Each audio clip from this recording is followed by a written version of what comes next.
തിരുവനന്തപുരത്ത് മാത്യു കുഴൽനാടൻ MLA ഇപ്പോൾ മാധ്യമങ്ങളെ കാണുകയാണ്. പറയാനുള്ളത് കേൾക്കാം. We need eliminate in the state, അല്ലെങ്കിൽ കുറഞ്ഞ വിലയ്ക്ക് ഇലിമിനേറ്റ് അവൈലബിൾ ആക്കണമെന്നുള്ള അവരുടെ അപേക്ഷ മുഖ്യമന്ത്രിക്ക് പോയി അദ്ദേഹം അത് നോട്ട് ചെയ്തു. അദ്ദേഹം അതിൽ ഫയല് ഓപ്പൺ ചെയ്ത് ഇനീഷ്യേറ്റ് ചെയ്തു. അതിനുശേഷം സ്വാഭാവികമായിട്ടും തോട്ടപ്പള്ളിയിലെ സ്പിൽവേയിലെ മണൽ നീക്കം ചെയ്യണമെങ്കിൽ that is with which department, അതിൻ്റെ ഡിപ്പാർട്ട്മെൻറ്റ് എന്ന് കൺസേൺ ഡിപ്പാർട്ട്മെൻറ്റ് എന്ന് പറയുന്നത് ഇറിഗേഷൻ ഡിപ്പാർട്ട്മെൻറ്റാണ്. ആ സ്പിൽവേ കനാലിൻ്റെ അതോറിറ്റിയും സ്പിൽവേ കനാലിൻ്റെ മെയിൻ്റനൻസും അതിൻ്റെ കാര്യങ്ങളും ചെയ്യേണ്ടത് ഇറിഗേഷൻ ഡിപ്പാർട്ട്മെൻറ്റാണ്. Again CM invoked these powers under Disaster Management Act. As the chairman of the Disaster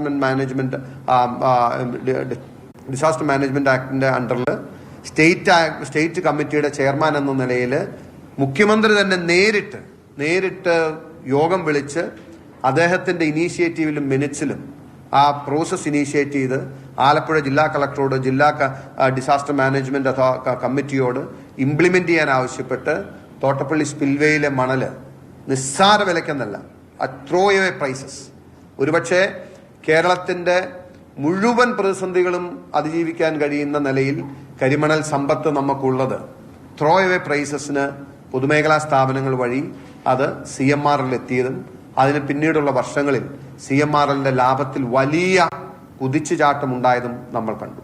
10,000 കോടി രൂപയുടെ മേരി റഫ്ലി ഒരു 40,000 crores വില വരുന്ന കരിമണലിൻ്റെ ഒരു വ്യാപാരം വ്യവസായം അല്ലെങ്കിൽ നീക്കം 53 ലക്ഷം ടൺ മണ്ണ് അവിടെ നിന്ന് നീക്കിയെന്നാണ് അവിടെ കഴിഞ്ഞ 1000 ദിവസമായി സമരം ചെയ്യുന്ന തോട്ടപ്പള്ളിയിൽ തന്നെ സമരം ചെയ്യുന്ന സമരസമിതി ഇതിനോടകം പറഞ്ഞിട്ടുള്ളൂ. അങ്ങനെ നോക്കുകയാണെങ്കിൽ ഒരു 40,000 above ഉള്ള 40,000 crore above ഉള്ള ഒരു കരിമണലിന്റെ വാല്യൂ ഡെപ്ത് ഉള്ള ഒരു ട്രാൻസാക്ഷൻ അവിടെ നടന്നു എന്ന് വേണം മനസ്സിലാക്കാൻ.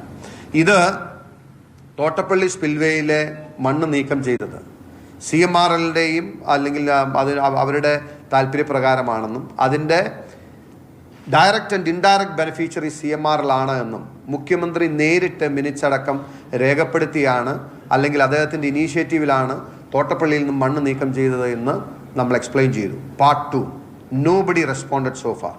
അല്ലെങ്കിൽ നിങ്ങൾ പറയണം, അതിനോട് ആരെങ്കിലും റെസ്പോണ്ട് ചെയ്തിട്ടുണ്ടെങ്കിൽ അത് ഈ CM ലീവ്, ഓക്കെ, വ്യവസായ വകുപ്പ് റെസ്പോണ്ട് ചെയ്തിട്ടില്ല, ഇറിഗേഷൻ ഡിപ്പാർട്ട്മെന്റ് റെസ്പോണ്ട് ചെയ്തിട്ടില്ല, മറ്റ് ഗവൺമെന്റിന്റെ ഒരു ഏജൻസികളും അതിനോട് റെസ്പോണ്ട് ചെയ്തിട്ടില്ല, CPM മറുപടി പറഞ്ഞിട്ടില്ല. CPM സംസ്ഥാന സെക്രട്ടേറിയറ്റ് ആണ് ആദ്യം മുതൽ ഇതിനെ ഡിഫെൻഡ് ചെയ്യാൻ ശ്രമിക്കുന്നത്, അവരും മറുപടി പറഞ്ഞിട്ടില്ല. Now I am coming to part 3. അന്ന് ഞാൻ നിങ്ങളോട് പറഞ്ഞത് there is part 1, there is part 2, there is part 3. അപ്പോൾ ഇതുമായി ബന്ധപ്പെട്ട് നമുക്കറിയാം, ലോങ് ബാക്ക് ഇതിൻ്റെ തുടക്കം മുതൽ തന്നെ ഞാൻ വളരെ കട്ട് ഷോർട്ട് ചെയ്ത് പറയുകയാണ്. കാരണം this may be A very elaborate document.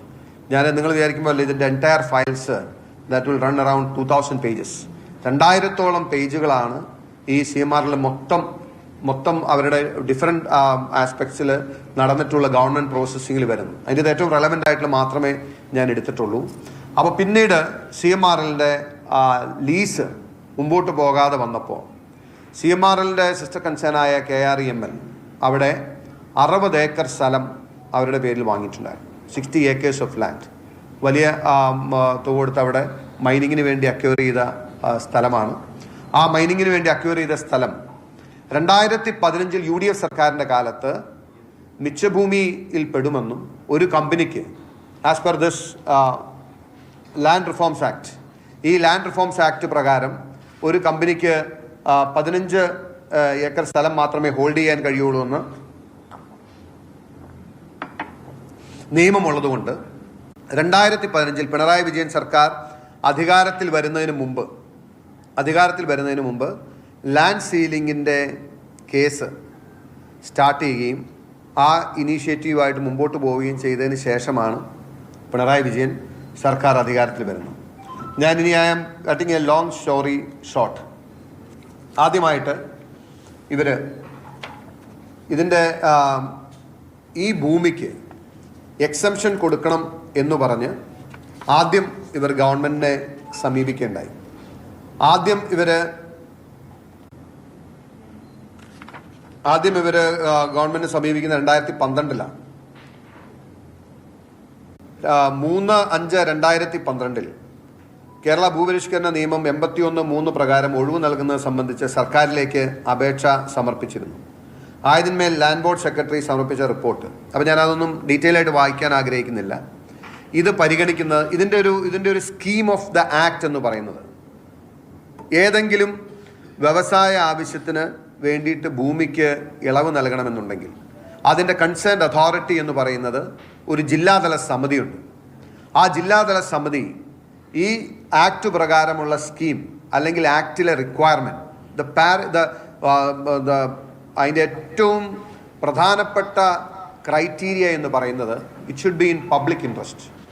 Public ഇൻട്രസ്റ്റിലാണെങ്കിലാണ് ഒരു ഭൂ പരിഷ്കരണ നിയമത്തിന് ഇളവ് അനുവദിച്ച് ആർക്കെങ്കിലും 15 ഏക്കറിൽ കൂടുതൽ ലാൻഡ് ഹോൾഡ് ചെയ്യാൻ പറ്റുക. അതിൻ്റെ വ്യവസ്ഥയുണ്ട്. 1 ഏക്കറിൽ 10 കോടിയുടെ ഇൻവെസ്റ്റ്മെൻറ്റും 1 ഏക്കർ സ്ഥലത്തിന് ഒഴിവ് കൊടുക്കുമ്പോൾ 20 ആളുകൾക്ക് തൊഴിലും നൽകുന്ന പ്രോജക്റ്റ്.